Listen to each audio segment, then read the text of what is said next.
национальные игры, одежда, кухня, весь колорит Татарстана через анимацию. Мультфильм «Сабан Тую» передает дух праздника через музыку, песни, эмоции. Для этого аниматор оживляет персонажей через себя. В студии пользуемся, можем и зеркалом, покорчить рожу, если какую-то эмоцию посмотреть. Также можем попросить друг друга изобразить какое-то движение. Для создания мультфильма нужны только вот такой компьютер со специальной программой, планшет, на котором рисуют стилусом.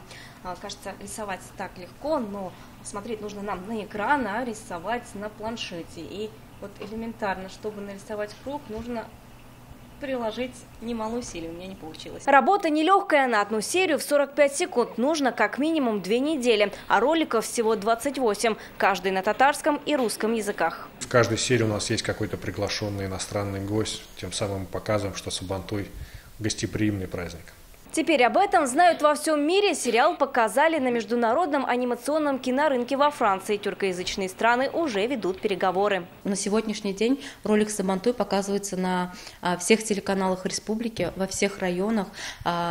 Уже на сегодняшний день мы вышли на федеральные каналы. Мультфильм «Сабан Тую» можно посмотреть на нашем канале и на детском Шаян ТВ. Вероника Гайнудинова, Ильшат Мухаметов, ТНВ, Казань.